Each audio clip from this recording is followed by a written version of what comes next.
विधानसभा निवडणुकीच्या तोंडावर महायुती सरकार महाराष्ट्रामध्ये योजनांचा पाऊस पाडताना दिसते। लाडकी बहीण योजना, लाडका भाऊ योजना, मुलींकरता मोफत शिक्षण योजना, शेतकऱ्यांसाठी 1 रुपयात पीक विमा योजना आणि आता त्यातच भर म्हणून सरकारने मुख्यमंत्री युवा प्रशिक्षण योजना राबवण्यासाठी मान्यता दिली आहे। या उपक्रमाअंतर्गत महाराष्ट्र सरकारच्या वेगवेगळ्या योजनांची प्रचार आणि प्रसिद्धी करणे आणि त्या योजनांचा जास्तीत जास्त नागरिकांना लाभ पोहोचवण्यासाठी 50,000 योजनादूत नेमण्यास मान्यता दिली आहे। पण या योजनादूतांची निवड केवळ 6 महिन्यांसाठीच केली जाणार आहे। सोबतच योजनादूतांचं काम शासकीय सेवा म्हणून ग्राह्य धरलं जाणार नाहीये। तर योजनादूत उपक्रम नेमका काय आहे, या उपक्रमाअंतर्गत उमेदवारांची निवड कशी होईल आणि मुळात हा उपक्रम किती संयुक्तिक आहे याची सविस्तर माहिती सांगणारा आजचा हा व्हिडिओ। नमस्कार, मी सर्वेश, तुम्ही बघताय सत्य पे सत्ता, म्हणजे थोडक्यात आणि महत्त्वाचं। महाराष्ट्र शासनाच्या योजनांची प्रचार आणि प्रसिद्धी करणे आणि त्यांचा जास्तीत जास्त नागरिकांना लाभ मिळावा या हेतूने राज्यात 50,000 योजनादूत निवडले जाणार आहेत। 2024-25 या आर्थिक वर्षापासून मुख्यमंत्री योजनादूत कार्यक्रम सुरू करण्यात आला आहे। यासाठी 300 कोटी रुपये एवढा खर्च लागणार आहे। ग्रामीण भागात प्रत्येक ग्रामपंचायतीसाठी 1 आणि शहरी भागात प्रत्येक 5,000 लोकसंख्येसाठी 1 असा योजनादूत नेमण्यात येईल। एकूण 50,000 योजनादूतांची निवड करण्यात येणार आहे। योजनादूतास प्रत्येकी 10,000 प्रति महिना एवढं ठोक मानधन देण्यात येईल। त्यामध्ये प्रवास खर्च सर्व भत्ते समाविष्ट असतील। या योजनादूतांसोबत 6 महिन्यांचा करार केला जाईल आणि हा करार कोणत्याही परिस्थितीत वाढवण्यात येणार नाही। याचा अर्थ 6 महिन्यांनंतर योजनादूतांचं काम संपुष्टात येईल। आता योजनादूताच्या निवडीसाठी पात्रतेचे निकष काय आहेत ते बघूया। वयोमर्यादा आहे 18 ते 35। कोणत्याही शाखेचा किमान पदवीधर तो व्यक्ती असावा। संगणकाचं ज्ञान आवश्यक आहे। उमेदवाराकडे अद्ययावत मोबाईल असावा। उमेदवार हा महाराष्ट्राचा आदिवासी असावा। उमेदवाराचं आधार कार्ड असावं आणि त्याच्या नावाचं बँक खातं त्या आधारशी लिंक असावं।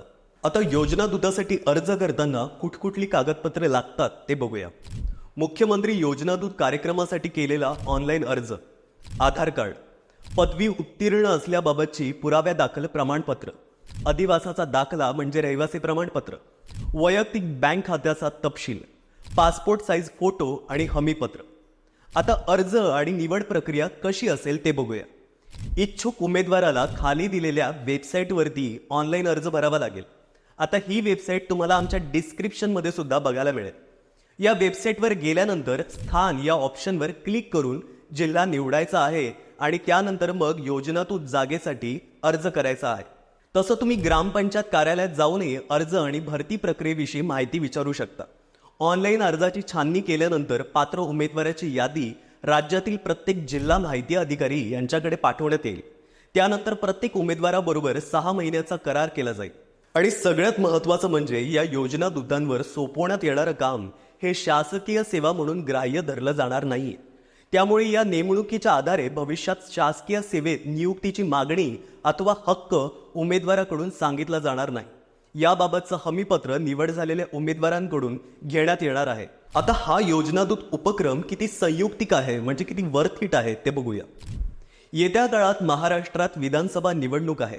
अशा पार्श्वभूमीवर योजनादूत उपक्रम सुरू करण्यात आलाय।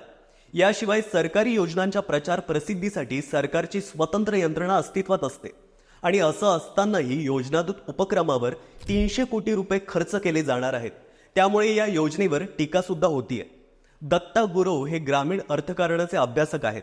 योजनादूत उपक्रमाविषयी बोलताना ते म्हणाले की योजनादूतांची निवड 6 महिन्यांसाठी केली जाणार आहे। याचा अर्थ हा निवडणुकीचा अजेंडा डोळ्यासमोर ठेवून केलेला उपक्रम आहे। दुसरं म्हणजे प्रत्येक ग्रामपंचायत स्तरावर एक SSC सेंटर असतं। या सेंटरसाठी ग्रामपंचायतीकडून SSC कंपनीला 1,47,000 रुपये दिले जातात। या सेंटरवर योजनांची माहिती देणे, फॉर्म भरणे इत्यादी कामे केली जातात। त्यासाठी गावात ऑलरेडी एक माणूस असतो। या माणसांना प्रशिक्षण न देता असा उपक्रम राबवणं हे काही संयुक्तिक नाहीये। याऐवजी सरकारने गाव पातळीवर जी यंत्रणा ऑलरेडी काम करते तिला अधिक सक्षम करायला पाहिजे, असं ते म्हणाले। लाडकी बहीण योजना आणि मुख्यमंत्री योजनादूत उपक्रम यासाठी जनतेच्याच खिशातले 570 कोटी खर्च करून स्वतःची प्रसिद्धी साधण्याचा डाव महायुती सरकारकडून आखला जातोय। पण लाडक्या बहिणींच्या सुरक्षेकडे मात्र महायुती सरकारने पद्धतशीरपणे दुर्लक्ष केलं आहे अशी टीका राष्ट्रवादी काँग्रेस शरद पवार गटाने केली आहे. तर विरोधी पक्षनेते अंबादास दानवेंनी योजनादूत उपक्रमाविषयी म्हटलंय की महाराष्ट्रातील करदात्यांनो तुमचे 300 कोटी देऊन यांचा निवडणूक प्रचार सुरू झाला आहे. ही सर्रास महाराष्ट्राच्या तिजोरीची लूट आहे. सरकारी यंत्रणा असताना हे दूत कशासाठी पाहिजेत असा सवाल त्यांनी केलाय. तर सध्या चर्चेत असलेल्या या योजनेबद्दल तुम्हाला काय वाटतंय ते कमेंट करून नक्की कळवा आणि सत्य पे सत्ता या चॅनलला सबस्क्राईब करा.